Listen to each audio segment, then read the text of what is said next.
Today let us learn about Samany Bhoot Kaal. In English it is known as the indefinite or the simple past tense. It talks about incidents that have happened in the past, some work that somebody has done in the past. And what sort of work it is? It is indefinite. You don't know if it is finished.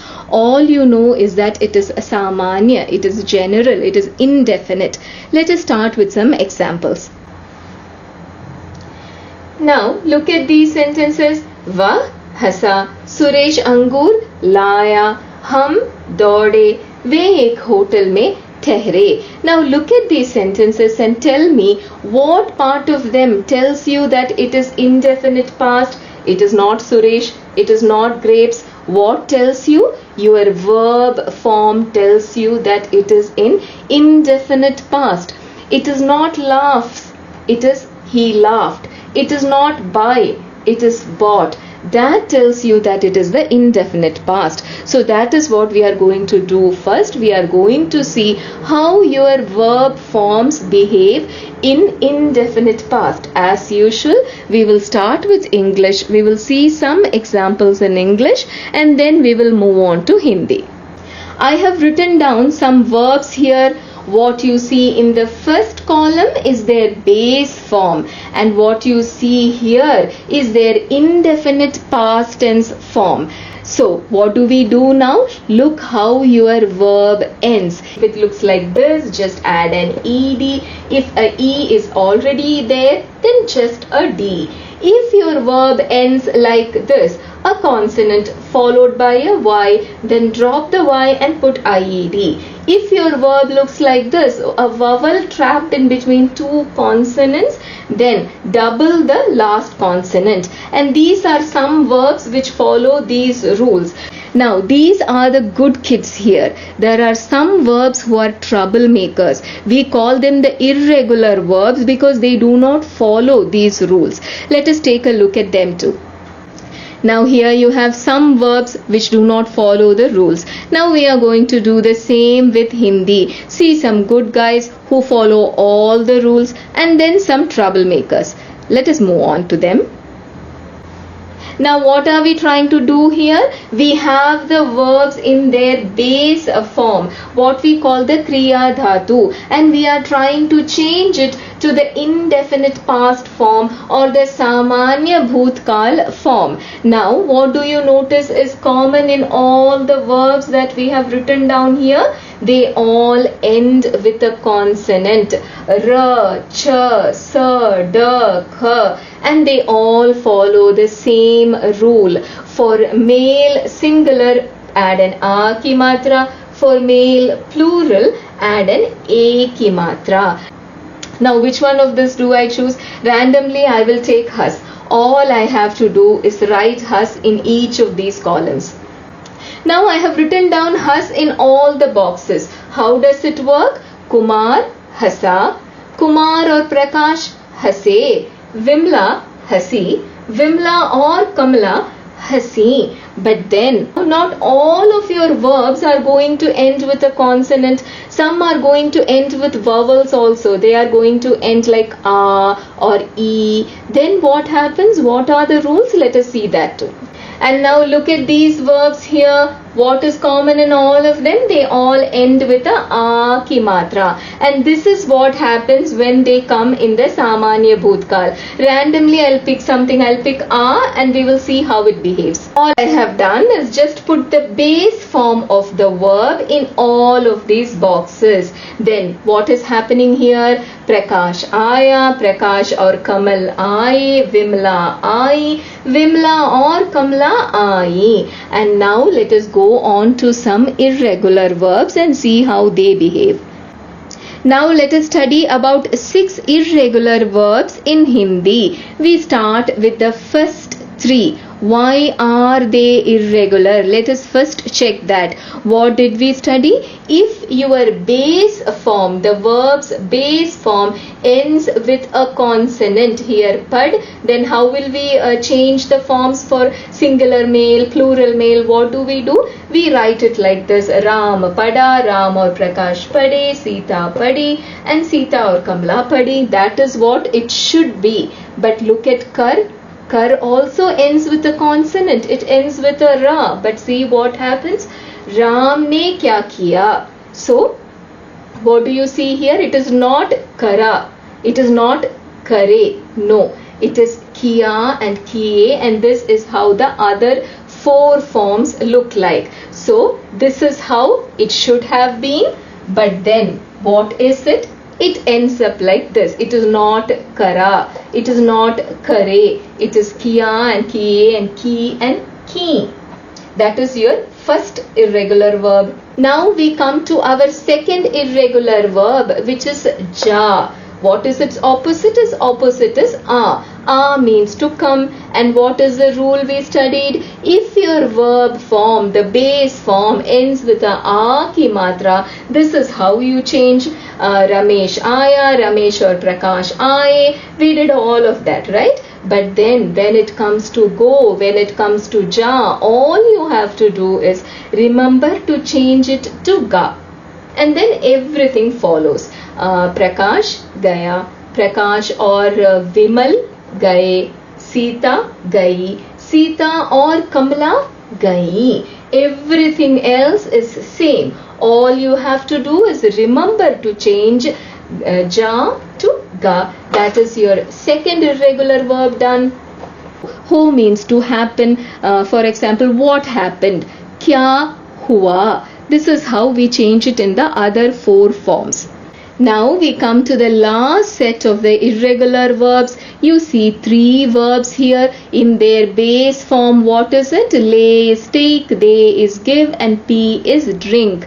Now look at the four forms they come in the Samany Bhoot Kaal. You will see that they all follow the same pattern. Single male is liya, diya, piya. Plural male is liye, diye, piye, and the singular female li, di, and pi, and plural female is li, di, and pi. Now let's go on to do our exercises, but before that I wanted to discuss something with you.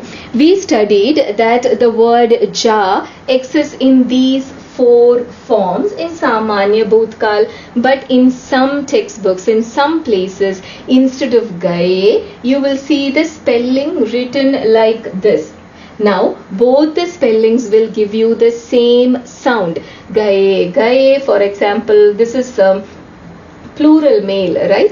Prakash or Vimal, gaye. Now both of them will give you the same sound, but their spellings are different. Why is it different? Look at this here. All the spellings we have used the vowels. What are vowels? It is the swar. I, o. We have written these spellings using the vowels, and here we have written the spelling using a consonant. What is a consonant? Anything that is not a vowel. We call it the Vyanjan in Hindi. Now here we have used the sound ya.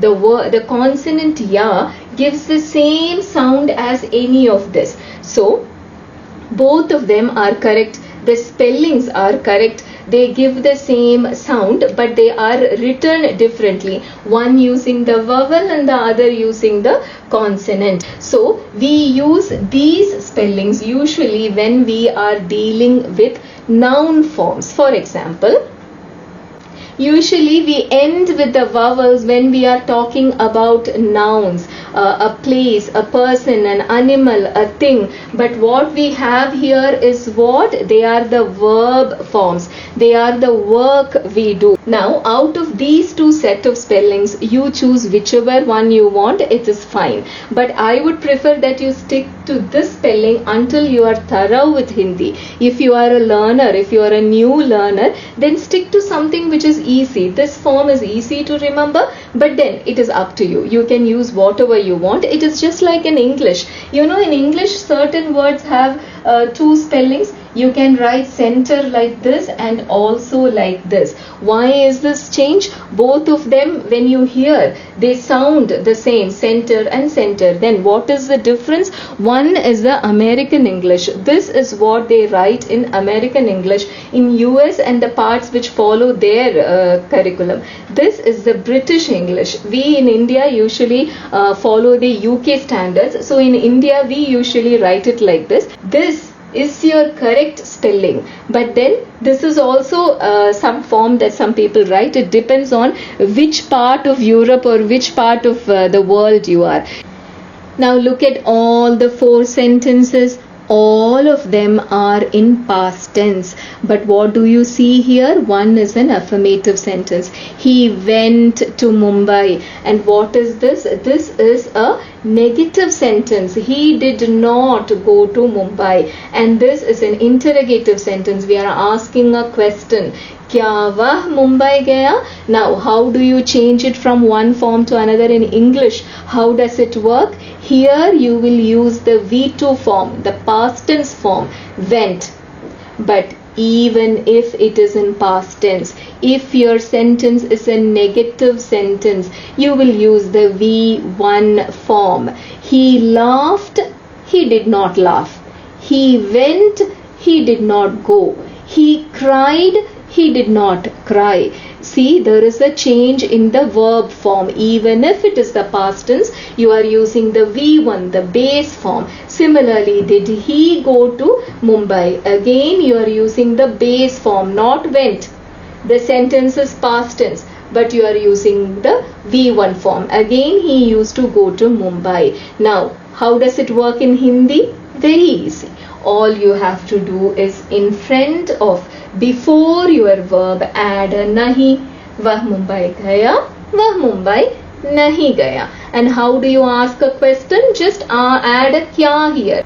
Now the kya you put if your answer is an yes or no. Kya vah Mumbai gaya? Ha ya nahi? Your answer should be one of the two. So what do you add? Just put a kya before it. And now the last one is what you have to notice, because see here everything is gaya, gaya and gaya. But the last one, what do you see? Jata tha. What is it? Your ja. Your ja is actually what? Your base form. So you see, whenever you use the word tha, we use the base form. Let us see one more example, but please check out the video that I have done on the use of helping verbs in Hindi. Tha, the, I have explained that in detail there. So again, you have a set of sentences here, all of them in past tense, but you will see that the verb form keeps changing. Why is that? Because one is a negative sentence and one is an interrogative sentence. So in English, the verb forms will change when it is negative or it is interrogative. But then good news, in Hindi, it does not change for the first 3. We ran. We did not run. Did we run? In Hindi, it is all daude. Hum daude, hum nahi daude. Kya hum daude? All you put is before the verb you put a nahi, or in the beginning of a sentence you put kya, but it is only for the questions whose answer is just an yes or a no. Then where does the difference, where does the change occur in Hindi? It occurs in the sentences where you have a helping verb. Tha or the, wherever you have a helping verb, then your verb form changes. It becomes dodte, haste, likhte, hasti, likhti. It changes to that. But then remember, all of them are what? Past tense. They all talk about things which has happened in the past tense. Now, in a sentence, if we say ladka, billi, kutta, then you know that you are talking about something singular. When we say billiyan, ladkiyan, kutte, kamre, then you know that we are talking about plural. Then what about pronouns? What about I, he, she, we, you? Where do they fall? This is how it looks. Main is I, hum is we. So main is a singular, hum, which is what? We. Of course, we is plural. Then for you, we have 3 different forms. Tu, tum and aap, depending on the age of the listener. You are the one who is listening. So if it is someone younger than me, menially, I will call tu. Same age or status, we use the word tum. Aap is someone older than me. So tu will be singular, but aap Even though aap is just one person, out of respect we will treat them like plural. Yah and wah, both of them stand for he and she. You have to listen carefully to what the sentence says. If it is a wah hasa, wah pada, wah likha, then we are talking about a man. Wah likhi, wah hasi, wah soi, then you are talking about a female. Then why do we have two words? It is not depending on their gender, it is depending on their position. If it is someone near me, a man or woman near me, I will say yah. If it is someone far away from me, then I will say wah. Similarly, ye and ve, it is used for both male and female. Look at the sentence. Ve hase, then you are talking about a group of male. Ve hasi, then you are talking about a group of females. Why a and ve? Why two words? Depending on their position. Near me, ye. Far away from me, who is the speaker? Ve. Then what? Aap and a and ve are all plurals. Now what have we left out here? We have left out tum. Now the tum follows the plural rules for male. Even though tum will be one male, you will still address that person as a plural. For example, now this is how it looks. For the male, you will say tum nache, soye, likhe. Even though it is one male, do not use the singular form. Instead, use the plural form. Now look at these sentences. They all talk about things that have happened in the past, the indefinite past. Just tell me what verb form. How will we change the verb form? Here your base form is given. First is मैं. The subject is मैं. I, one male or one female. I will go for male. मैं कल की सभा में नहीं बोला. I did not speak in yesterday's meeting. कल मैदान में लड़के is what? Many male. So what is it? खेले. राधा दो प्याले गरम चाय dash. Radha is one female, but see what is it ending with? It is ending with an a ki matra, so it should be lie.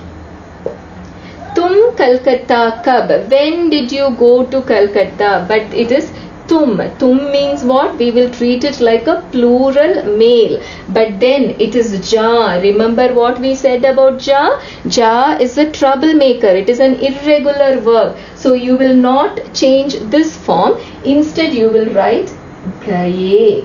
Gaya, gaye, gayi and gayi. You will not use the ja form.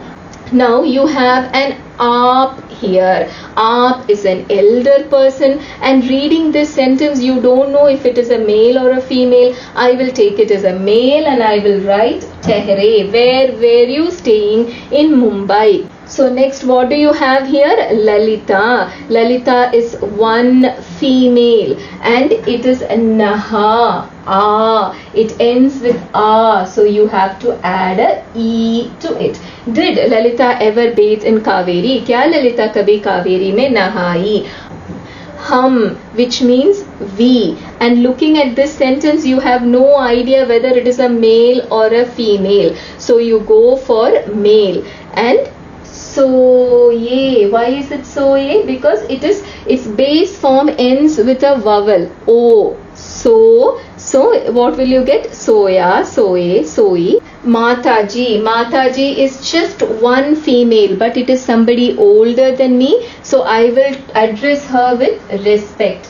It is ai, not just ai. It is tum. The gender you cannot say from the sentence, so I will take it as a male and I will say kyun hase. Now what is the subject here? It is Gadi. It is not a human being. It is not a man or woman. Gadi. So what is it? It is a female. So what will you write here? Pahanchi. Now it's time to wind up our class. If you remember, all the examples that we did today looked like this. Kumar laughed. Raj ran. Kumar hasa. Raj dauda. What did it not have? It did not have an object. your verb was not acting on anything, or in other words, your verb was intransitive or akarmak. Now, what if your verb acts on something? Rang what? Rang the bell. Drank what? Drank coffee. What if your verb is transitive, or in other words, your verb is sakarmak? What if it is acting on something? Then you will notice a very big difference. Did you see that? Kumar hasa, Raj dauda, चपरासी ने घंटी बजाई, हमने coffee P, Ram ने एक पत्र लिखा. What do you see here? An extra word, ne. Why is it coming? Because all your verbs here are acting on something. If they are not acting on something, it is just laugh, cry, run, sleep, then you don't need a ne. If immediately after your verb you have a subject, that is in English, in Hindi it is before your verb. क्या बजाई? घंटी बजाई. क्या P? Coffee P. क्या लिखा? पत्र लिखा. If in your Hindi sentence you see that before the verb there is an object, there is a name, place, animal, thing, you see that before your verb you have to put a ne after the subject, after the person who is doing this verb. Now, do we just put a ne and be done with it? No, there are some rules you have to remember. Mainly, there are 4 rules that you have to remember when you add a ne. And what are those? That we will study in the next class. But till then, Assalamu alaikum.